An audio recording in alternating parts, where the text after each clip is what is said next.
Hey everyone, and welcome to the Sunny Go One Piece podcast. On this episode, we're going to be getting into episode 629 through 631, which will cover manga chapters 700 through 702, and we have reached the 700s in the chapters at least. And yeah, returning back to covering the main story, we now head into the meat of the post-time skip era with the start of the Dress Rosa arc. Alright, so synopsis. The Straw Hats have finally reached Dress Rosa and split up into groups to accomplish their missions. However, things immediately go awry with the theft of things from the fairies, the arrival of the new Marine Admiral Fujitora, as well as the announcement that the prize in the Corrida Coliseum is Ace is Reborn Mera Mera Fruit. Alright, so differences. So there are a lot of minor differences, like scenes getting a little bit longer, but I'd say the two major ones that I kind of wanted to talk about are, first off, after we are introduced to Dress Rosa and they all get their disguises, the anime adds an extra scene of Fujitora walking by Zoro in the street, whereas in the manga, it cuts straight to them in the bar, and our first introduction to Fujitora is when he's at the roulette table. But even once we get to the roulette table, there's still some extra filler where we see him winning everyone at the table a lot of money for the last 15 turns he's won. It's not until he and the blonde-haired Doflamingo thug are already in the midst of their wager that we are actually introduced to Fujitora in the manga. So that whole thing with Zoro and also him winning a bunch before that, that's all added filler. So in the manga, the first time we see him, he's already in the process of doing the losing betting. The second big change is at the end of episode 631, we're introduced to the Mera Mera Fruit being the prize. And in the manga, they officially announce and introduce several of the Don Quixote family members that will be participating in the tournament. Whereas in the anime, it skips over this in favor of building up the sort of, the cliffhanger, and probably also for time, and introduce them in the following episode.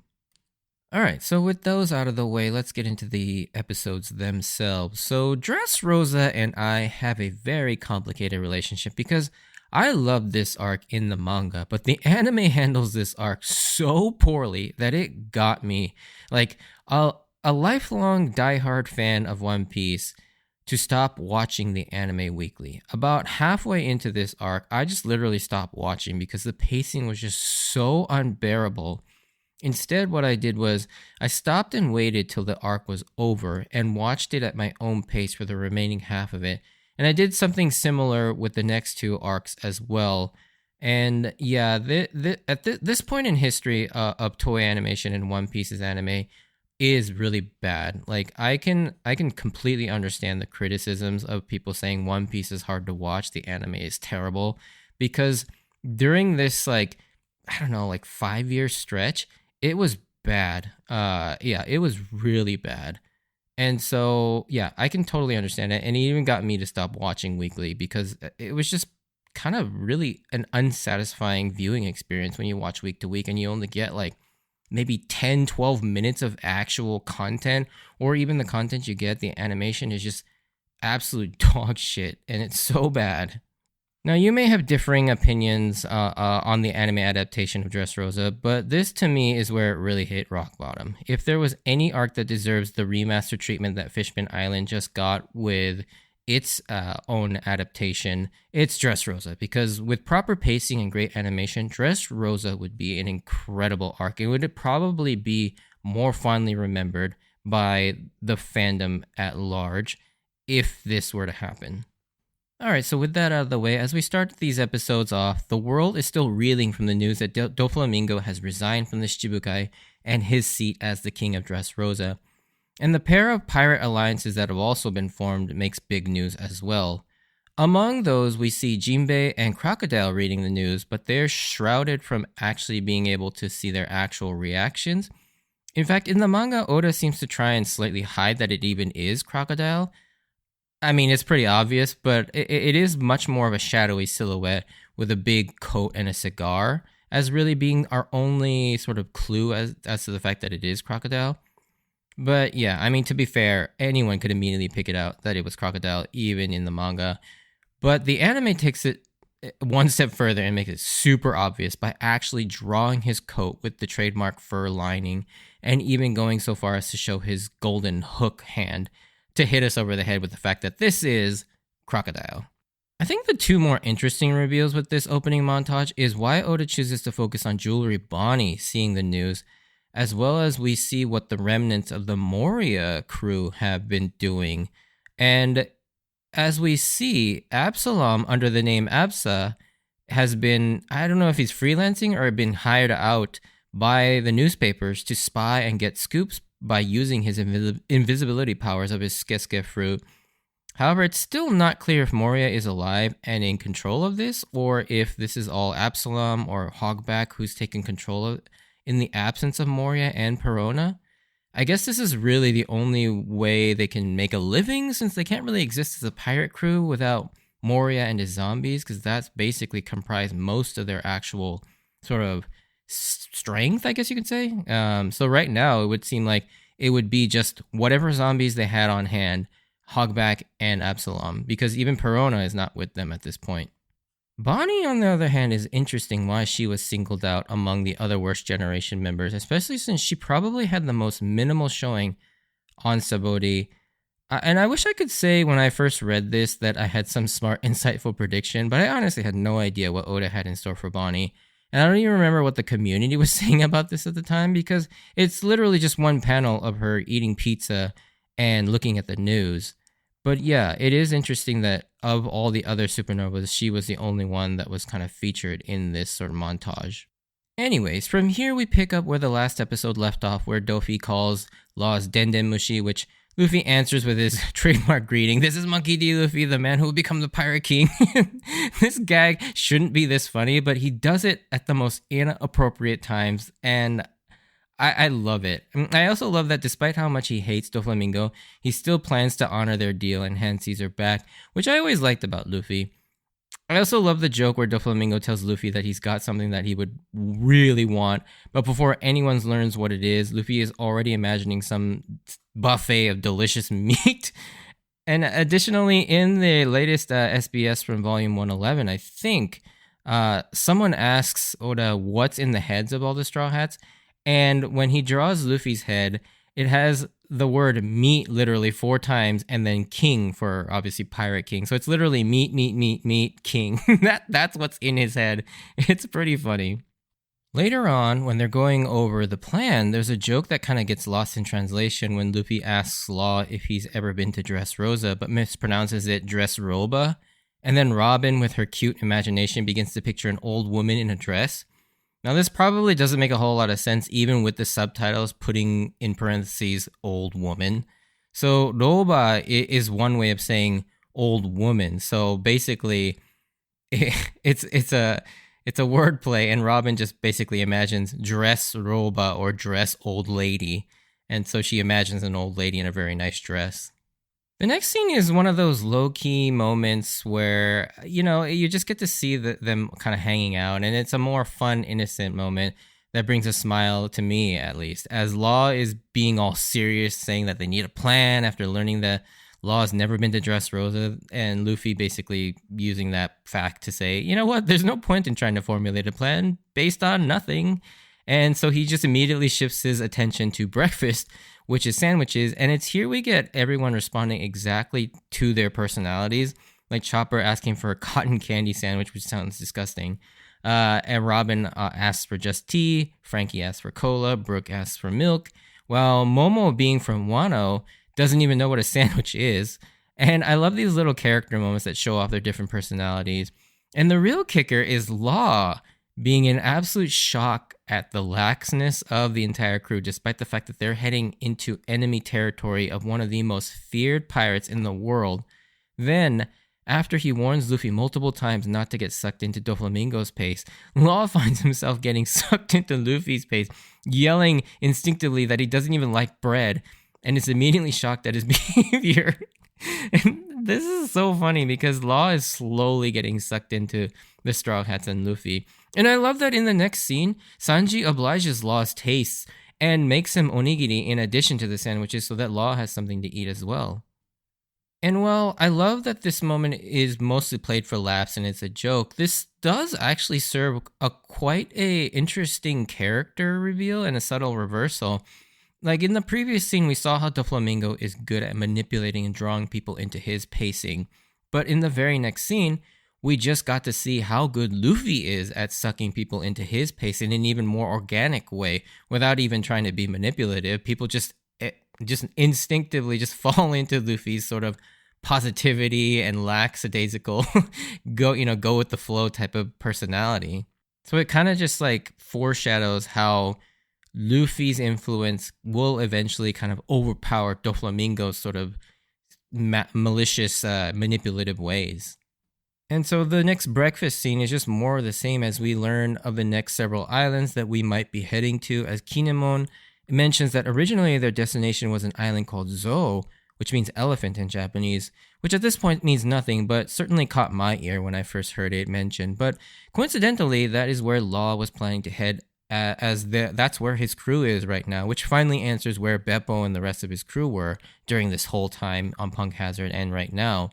With everyone pretty much in agreement on them wanting to go there, Luffy says that they can go to Zo and then head to Wano afterwards once they've figured everything out.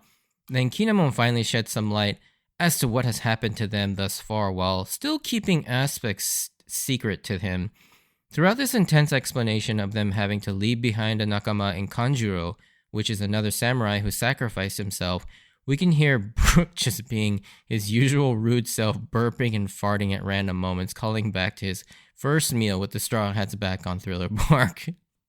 It then cuts over to Doflamingo's home in Dress Rosa, where we see chairs with playing card suits on them, which fits the theme of Dofi sitting at the top as the Joker, with most likely his top commanders being the four suits, calling back to the Baroque works and their numbered system. And like I've alluded to in the past episodes, if you pay attention, you'll basically, well, you don't even really need to pay attention all that much. Dress Rosa has a lot of similar parallels and mirroring to the Arabasta arc, like the other arcs in the post-time skip era has mirrored some of the arcs in the pre-time skip era. We get better looks at more of Dofi's crew, but we don't get to see who are probably the two top commanders, the Diamond or Diamante, as we learn his name, as well as the Spade officer, which we never hear or see their names or learn their names. The Heart seat we know from Baby 5 and Buffalo is left vacant for Law, while the Club seat is actually introduced in full here. So welcome to one of the most annoying characters in One Piece. Like, be ready to get annoyed to hell over hearing this man laugh and speak. I swear to God, listening to is the most annoying laugh Oda has created thus far and will grate on you. This is Treble, who is this disgusting blob-looking man who gives off really predatory creeper vibes, and it only gets worse from here. However, more significantly, the thing that Doflamingo was teasing Luffy with was not meat, but in fact, the second most shocking reveal of this episode, as it's revealed that he is in possession of Ace's old/newly regenerated Mera Mera no Mi, or the Flame fruit, and it is likely that Doflamingo came across this from his vast network of underworld connections and dealings, but this is huge. Like, so many questions begin to creep up in your mind. Like, first off, how did he actually get the fruit? Why hasn't he used it for one of his crew members? Now, the answer to this question may be that everyone in his main crew already has devil fruits, which would be insane. But more importantly, though, much of the questions I had at this time surrounded more with Luffy and what his reaction to Ace's fruit being available again would be, and if he got his hands on it, what would he do with it since he himself can't eat another fruit? Would he give it to one of his other crew members? Or, imagining one of the other crew members having a Logia fruit was absolutely bonkers. And this was definitely quite the reveal that opened the door for so much speculation and excitement for this arc among the fans at the time. Now, hopping over to the Marines, in another scene we get to see the new Marine HQ that was relocated due to Marineford being decimated in the war, and one of Brand New's trademark conference meetings as he goes over the state of the Shichibukai in probably one of the craziest reveals of this episode. And so far of the post-time skip era is the fact that the second of the 3 open Shichibukai spots has now been taken up by none other than Buggy. This man just continues to fail upward, and I'll be honest, this one shocked the hell out of me because I certainly did not have this dude even on my radar as being in contention for a Shichibukai spot, especially, all all this time. He hasn't really done much, but at the same time, if you really look at all the coincidental victories he's had at Marineford and Impel Down, the Marines mistook all of those for actual power and threat level and must have granted him that position, which I find hilarious. And this man just continues to get a win after win after win. And I personally think this is hilarious because he doesn't have that same aura as the other members, but you can also see why he deserves this spot too. Buggy now has amassed an insane following with some of the worst criminals and pirates broken out of Impel Down. And while most of Buggy's threat level is luck and mostly perceived, he still nonetheless did those things. And as they say, luck can be part of strength. Like, he's basically like Domino from the Marvel Universe. Brand New then mentions that there is a third member, but we don't get to see the reveal of who took that third and final spot. Now, in this same scene, we get Fleet Admiral Sakazuki telling the room and us, the fans, that on Smoker's request, he's sending Fujitora. Now, probably to non-Japanese speakers, this might have gone over their heads a little bit, but if you know Japanese, this name was a big deal because he just revealed the name of one of the new admirals. So like the other 3 admirals we've already been introduced to, it follows the same naming convention of a color and an animal. So Fujiiro, literally translated, is wisteria color. Wisterias are a purplish pink flower, or translated into English, is commonly referred to as lavender. The other half, Tora, we should all know from Zoro's famous move, the Toragari, or Tiger Hunter, which means this would make this admiral's name Lavender Tiger, or Purple Tiger. In an SBS, a fan actually asked Oda why he didn't just use the actual word for purple in Japanese, which is murasaki, and he straight up just said that Murasaki Tora just didn't sound as cool, so he went with Fujitora. And he was 100% right. Like, Murasaki Tora is a mouthful and it just doesn't flow. And yeah, Fujitora sounds way cooler.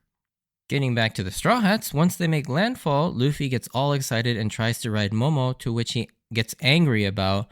But when he thinks of flying again, he has that traumatic reaction again, thinking of a disembodied hand reaching for him and asking his name in an ominous and deep voice.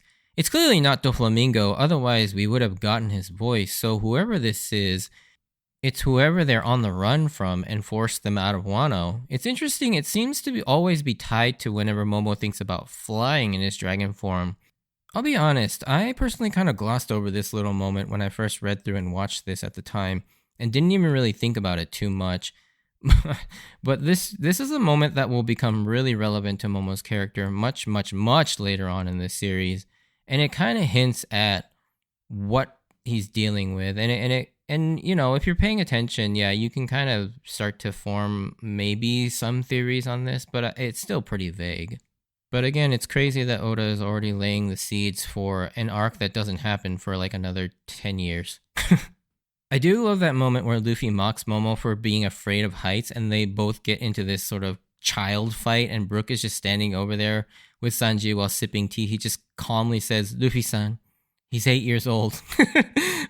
but this whole interaction, even with Kinemon sort of lecturing them both, still shows that even with all this newfound strength and 2 years of age, Luffy is still Luffy, and is very much an immature kid at heart still. Frankie is also still Frankie as well, but he catches himself now a bit as he asks Kinemon about disguises, but he actually says pervert clothes? The reason for this little flub is actually another one specific to Japanese, as disguise in Japanese is henso, while pervert, as you are all probably well aware of by now, is hentai, so he mixes up the two words due to their prefixes both being hen. Speaking of perverts, Kinemon tries to fool everyone into thinking that customary clothes for the men in Dressrosa are black suits and collared shirts, while women go around bare-chested with leaf skirts, which Nami is having none of. And this perverted joke was so over the top that it actually did make me chuckle. Normally, I don't really like these kinds of jokes, but this one was just ridiculously funny. I don't know why. The group then splits off into three teams, with the Caesar handoff team consisting of Law, Usopp, Robin, and of course Caesar heading off to the green bit part of the island.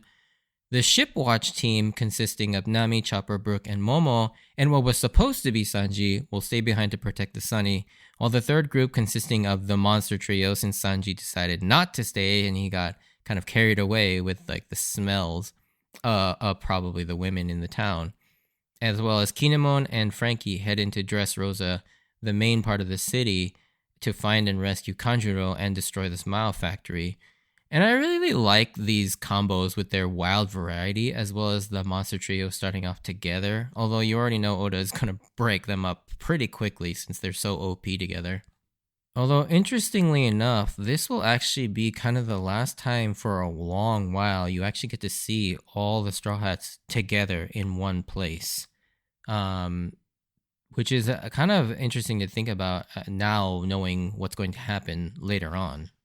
And I think the reason why Oda decided to split the group up for so long in Dressrosa is probably due to writing that many characters at once is too difficult. And so, yeah, he decided to break them up so that he wouldn't have to concentrate so much on one particular group. Because the thing about Dressrosa, which you'll learn pretty quickly, is that it has a massive cast of characters. Like, there are so many side characters that are introduced, as well as the Don Quixote family being pretty big themselves.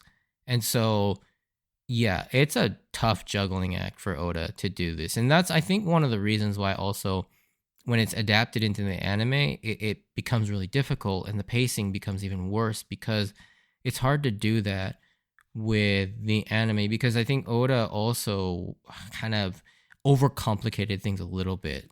So once the Smile Factory team enters Dressrosa proper, like many islands in One Piece, Oda draws heavy inspiration from real-world locales, and Dressrosa is no exception. Dressrosa is primarily based upon Spain, and based on the architecture, clothing, the flamenco dancing, and the food like paella shown off here. Oda based them off kind of the autonomous communities of Andalusia and Catalonia, which are located at the southern and eastern ends of Spain, respectively. And one reason why Oda probably chose Spain is because the central antagonist of this arc and current king of Dressrosa is Don Quixote do Flamingo, who is, of course, named after the titular character of Don Quixote, which is Spain's most famous novel. Later on, we'll see towns and regions of Dressrosa that are also named after prominent Spanish cities, like Balsa being a reference to Barcelona, Sevilla being a reference to Sevilla, and Carta being a reference to Cartagena. I don't know if I pronounced that correctly, but hopefully I did. The other thing that stands out about Dressrosa is the unique quirk that the people seem to be living with living toys, making this island feel very like Disney-esque.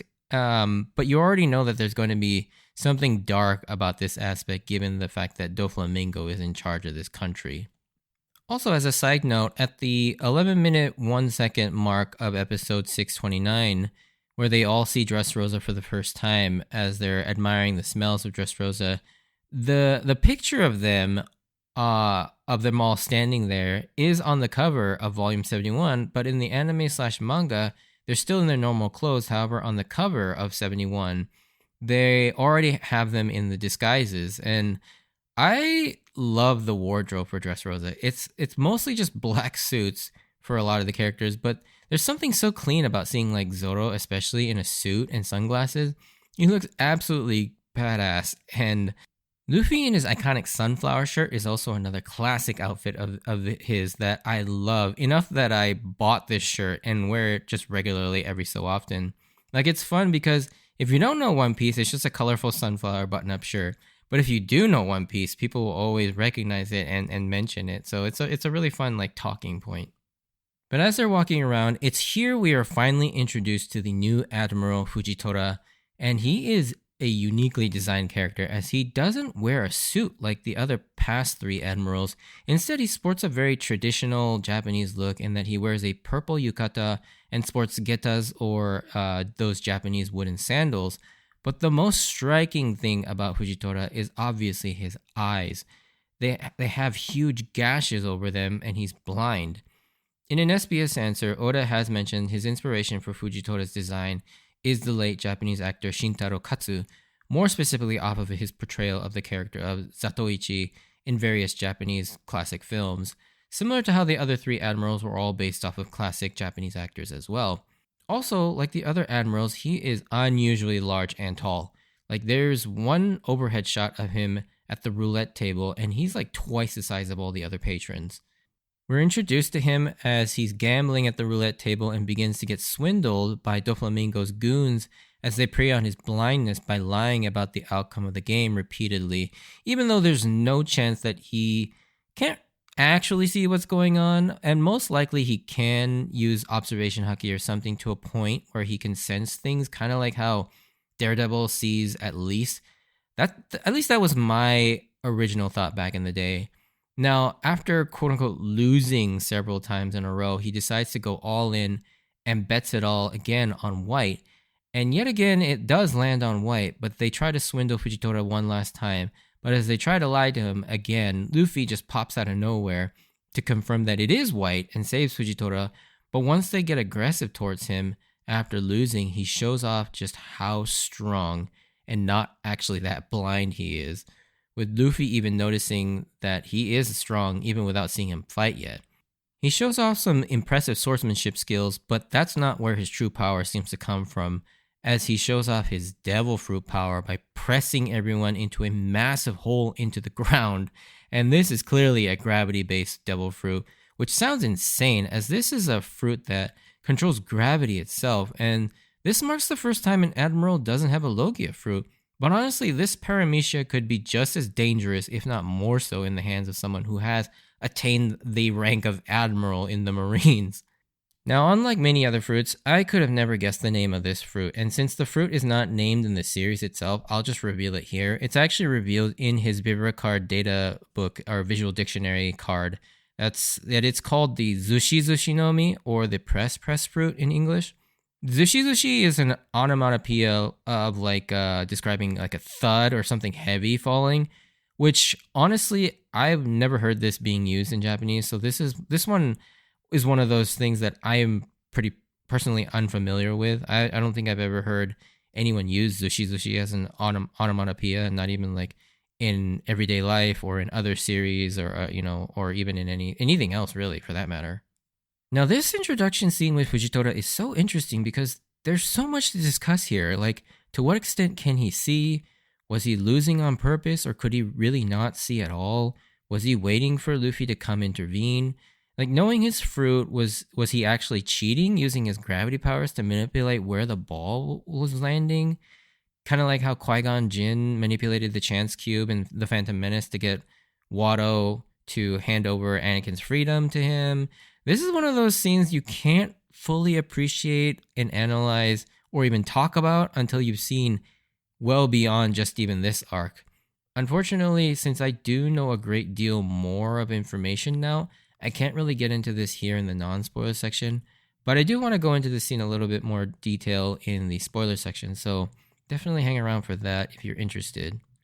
Moving on from all this Fujitora talk, turns out along with talking toys, it would seem fairies are also real in Dressrosa, as Shusui is stolen from Zoro, and this is the impetus to split the group up even further, as Zoro and Kinemon, both wanting the sword back, go after it, while Sanji, knowing that Zoro is going to get lost, he goes after him as well, while Frankie, recognizing that he's got to be the adult in the room, stops Luffy from following the other three, and has a smart idea by capturing the thug from earlier and questions him about the factory. And I love during this interaction, Luffy's sort of like in character as like this gangster or yakuza or mafia man in the way he's like talking as he's like does his best like threatening voice. It's pretty funny to listen to. And this leads to the introduction of the Corrida Coliseum, a central venue for much of this arc. Now, corrida means race in Spanish, but specifically it references the corrida del toro, or Spanish bullfighting, which would take place in coliseums such as the Corrida Coliseum. But it also looks a lot like the Roman Coliseum in Italy. But the crazy reveal is that in this sort of gladiator battle royale tournament, which is going to be held there, the grand prize has been set as Ace's Mera Mera no Mi, which is crazy that Doflamingo is letting such a valuable item and leaving it up for grabs, essentially. I mean, since he is organizing this tournament or whatever, it's probably rigged heavily so that one of his fighters will win it. But that's still an awfully risky thing to do, I feel like, even with that. But upon hearing this news, Luffy will no doubt enter the tournament to win his brother's fruit back. And like I mentioned earlier, the biggest question on all of our minds at this time, or whenever you experience this moment for the first time, is when Luffy wins the fruit, what is going to happen with it? Like, what is he going to do with it? And I remember back in the day, people were discussing whether he'd give it to one of the other Straw Hats who didn't have a fruit.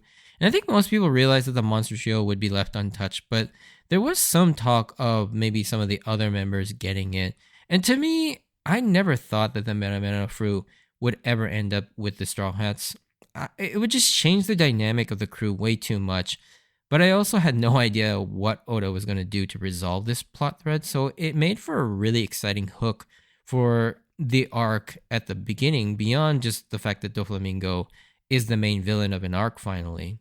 Also, one last thing I wanted to mention, as a complete side note, at the 13-minute 36 mark of episode 631, there's kind of a Panda Man sighting. It's not officially Panda Man, I don't think, but it's a panda toy person, which can be seen in the scene where the robot toy is freaking out about getting his coat stolen by a fairy. So, yeah, just keep an eye out for that one. But yeah, that's basically all these episodes. But before we conclude this podcast episode with the start of the new arc, we have a new opening called Wake Up, and it serves as the 17th opening in the series, running for 58 episodes from episode 629 through 686, performed by the J-pop group AAA, which is an acronym for Attack All Around, comprised of both male and female vocal artists. And I was a big fan of this group even before they were featured in One Piece, so when I heard the news at the time that AAA was set to do a One Piece opening, I was pretty excited, and this song doesn't disappoint. Unfortunately, the group is no longer active as they've disbanded as of, I think, 2022 due to some pretty serious controversies, as one of the main lead vocalists, Naoya Urata, was arrested on charges of allegedly assaulting a woman in 2019. And as a result, he was kicked out of the group. And they still worked a couple more years beyond that, but eventually this led to basically everyone splitting off and doing their own things after the fallout of that incident, which is really unfortunate because, yeah, I like this group a lot. Now, getting back to Wake Up specifically, this is still one of my favorite openings as it hits all the right tones of excitement, energy, and positivity. This song debuted during the anime's 15th anniversary, and so for the first half of the opening animation, the Straw Hats have like special outfits that correspond to their specific colors, and it looks really cool. And I happened to be in Japan shortly after this opening debuted, and it was really cool to see this song like played at like the Mugiwara stores, and to see like the key art hung up of the Dress Rosa arc for the various different characters. And yeah, I have a lot of fond memories of that trip to Japan that I have associated with this song specifically. So with this opening though, it's a bit of a warning. This opening has a decent amount of spoilers, one of which is that this opening will spoil you of Fujitora's design an episode or so before his actual reveal, so you definitely should wait at least until episode 631 before you watch this opening if you want to be left unspoiled of that. But the second half of this opening animation does actually feature moments from the beginning half of the arc which can be spoiled for you, like the return of a certain character as well as other key moments. And this opening also has the rare distinction of having dialogue in the middle of the song, with Blackbeard and Luffy screaming at each other halfway through the song. And there are also some other oddities about this opening animation, like the Frankie Shogun suit being massive in this, like as tall as a giant when he's seen facing off against Vice Admiral John Giant, when the suit is actually closer to like half that size in actuality. Of course, that's very on brand for Oda's sort of variable scaling that he does. He's never really all that consistent with like the height scaling of things, and often relying on just like aesthetics, like it looks good. Another thing that's kind of unique to this opening is this is the first to employ two different versions. Well, I guess three if you count the slight variation beginning on episode 680 during its run. But beginning in episode 663, there's an updated version that replaces many of the Dress Rosa specific shots in the second half of the song, focusing more on the rest of the Don Quixote family and featuring moments from that point on in the series.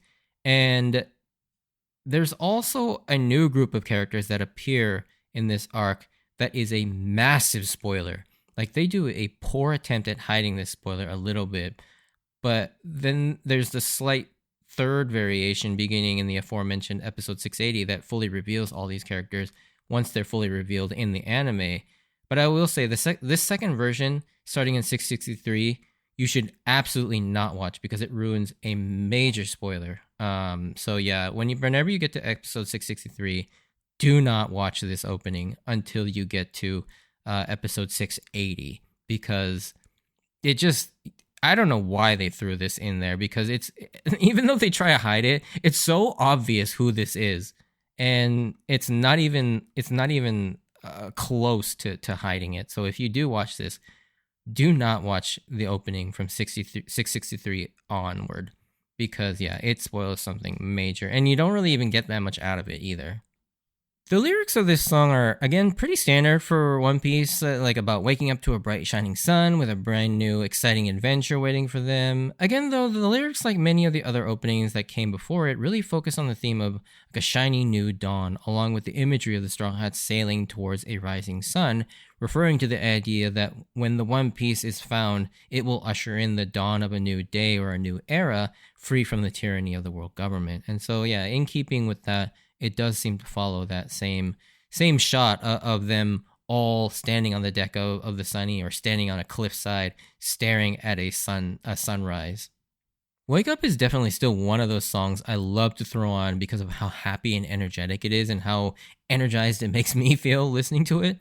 It does an amazing job of shooting you with this burst of positive energy with its enthusiastic singing, and that's precisely why I love AAA so much, because much of their discography is this similar tone with songs like Music, Love is in the Air, and We Can Sing a Song. Like, I love all three of those songs. And even their more like low-key or romantic songs like Koi Oto to Amazora or Sayonara no Mae ni, they're still really uplifting listens as well. And so, yeah, I really like AAA, and I was definitely sad to see them break up. But this also kind of started the trend. I mean, having Namiya Amuro sing the Fight Together prior to this was kind of really the beginning, but I will say probably from here on out, we start getting like really famous groups and artists wanting to sing One Piece openings. And so you start to really see some of the openings following this. You get like big groups like Exile and V6 and all of that coming out. And then Namiya Amuro also returns to sing another opening after this as well. And so, yeah, this is kind of like the start of One Piece becoming really big, to the point where, yeah, you get like actual like charting J-pop artists really singing the openings, and eventually we'll get closing themes back as well. But yeah, in closing with that, let's bring this episode to a close, as we now have begun the massive Dressrosa arc with quite a lot of interesting storylines, and we haven't even seen what the other two groups have encountered on their missions. The mystery of what will happen with Ace's old fruit is going to be a very intriguing one that will be fun to explore as we dive more into the island of Dressrosa and its history hiding underneath the fun facade of whimsy. But anyways, if you did enjoy this, send me a like or comment. If you want to join me on this journey of rewatching One Piece, please consider subscribing. Check out my Instagram at SunnyGoPodcast for updates when I post new episodes, or to see some pictures of my manga collection as well as my card collection. And again, as always, just listening to the podcast is enough for me, but if you feel like supporting me a little extra, please feel free to check out my Buy Me a Coffee profile found on the website, but again, not required at all. And as always, I wanted to thank you for taking the time out to listen to my podcast. There will, of course, like I mentioned, be a spoiler section for this episode, but if you want to stay away from that, stay safe out there, and I hope to see you on the next episode. Bye!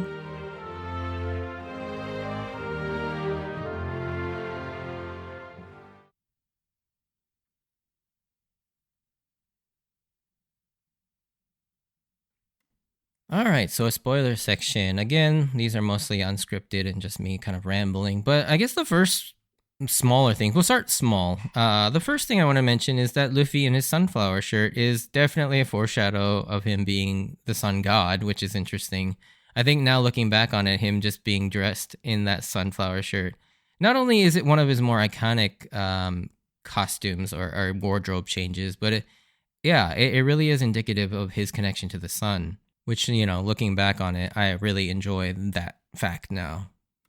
Now, going back to the whole Momo thing, the whole flashback, flash forward to Momo being grabbed by Kaido and asking what his name is, being referenced and foreshadowed here almost, nearly a decade prior, is insane to me because I completely forgot about this moment until I just did this rewatch and reread of this moment, that the fact that this moment was actually referenced. And so to see how significant that moment was for Momonosuke the first time, as he basically, this was the last thing he remembers, really, because this is when, according to the flashback, the Oden's flashback, this is pretty much the last thing that happened to him before he was sent into the future by his mother.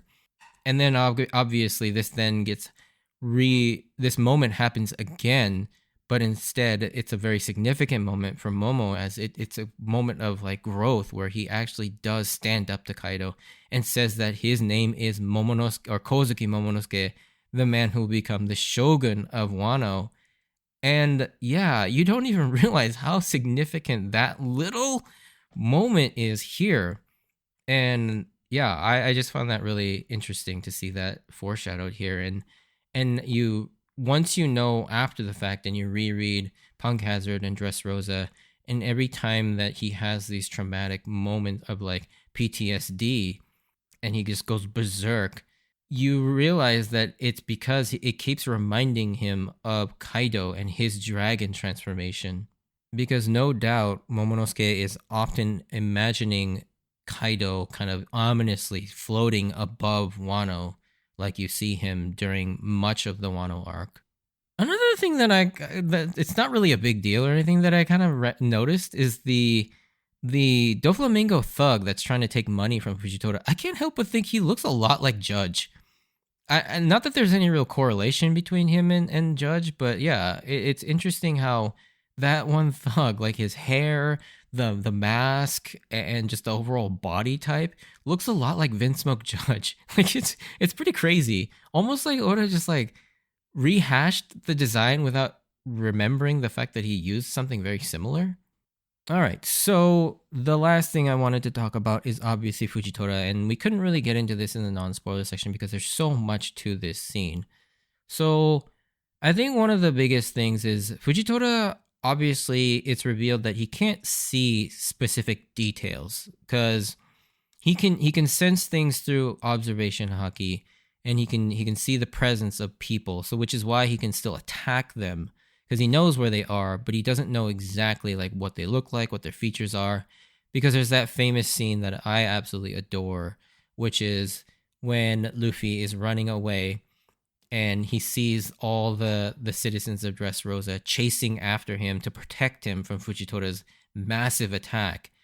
And he basically reflects on Luffy, and he regrets that he blinded himself because he really wants to see what kind of person Luffy is, like what his hair color is, what his eyes look like, what his smile looks like.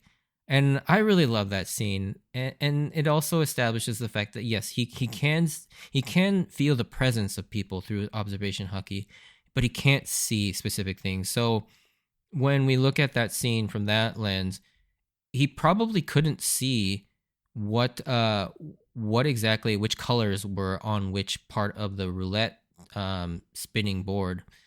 And so, yeah, I think that also answers the question of whether he was cheating or not using his gravity. And I don't think he was. Because, sure, he can manipulate where the ball lands, but at the same time, how does he know where to stop the ball? It's not like, because the roulette board is a circle and he can't see the colors. So, how would he know which one to stop them at?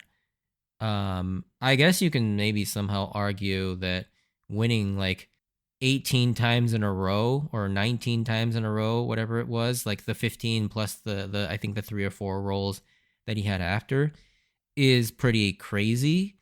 So I suppose you might be able to think it was luck, but I also, from a character standpoint, I don't think that Fujitora would actually cheat, because you see him later on, towards the end of this arc, when he is deciding whether to go after Luffy or not, and each day he would roll the dice on whether he would go after Luffy, and if he rolled anything other than a 1, that he would go after Luffy.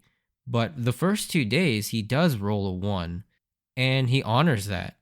And then only until the third day, when he does roll, I think it was a 6. It's been a while since I've seen that scene, but I think he rolls a 6. And then that's when he decides to go after him. And so I think a man who's that honorable about his dice rolls and his gambling, I don't think he would actually cheat, to be honest. It is later revealed that he does have a gambling problem, and that's kind of why he went into his sort of military service. Not the Marines, but he begins by being like the guard of a king.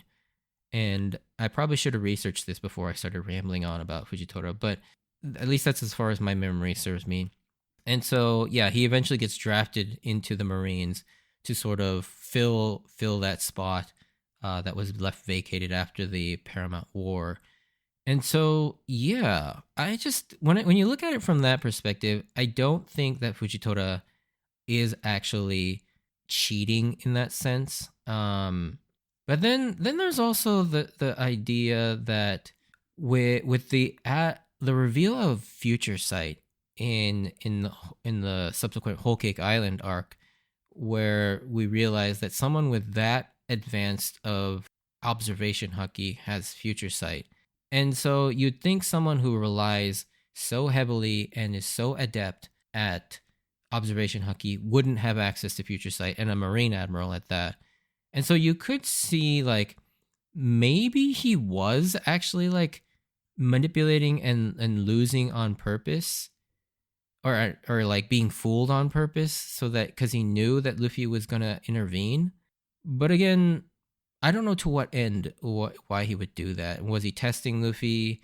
Did he know about Luffy and his connection to Garp, and how significant he was? That part's a little unclear to me, but I think there is a sense that Fujitora definitely has Future Sight at this point.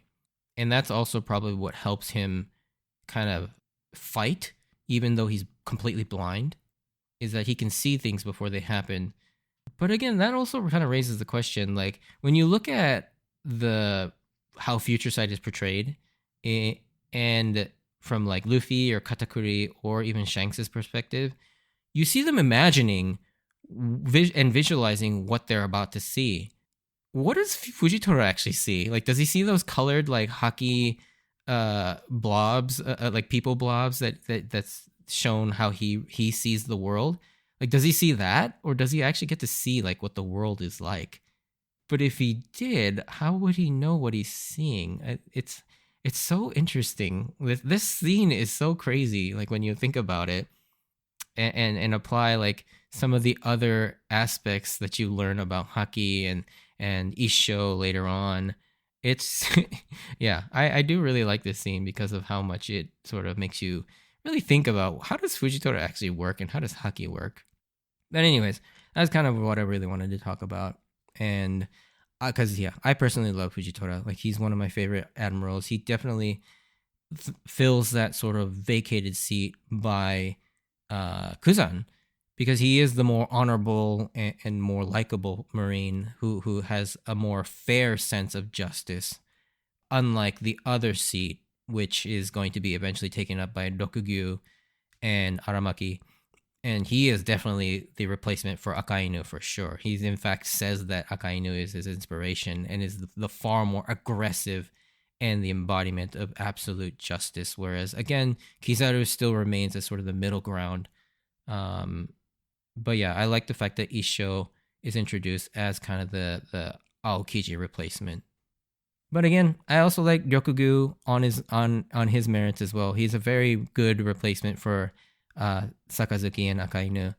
I just wish we got more of him. So far, we've only seen him in like 3 scenes, and one of them is really just a tease. We don't even actually get to see him. But yeah, it'll be kind of cool to see Ryokugyu more and more, and then obviously I want to see more of Fujitora as well. And who knows, maybe with the events of Egghead Island, Kizaru may also retire or resign from his post as well. We may actually get another admiral to replace Kizaru as well by the time the series is over. But yeah, this episode is going really long, so I'm going to cut it off here. But thanks for hanging around and listening, and I hope to see you on the next episode. See ya.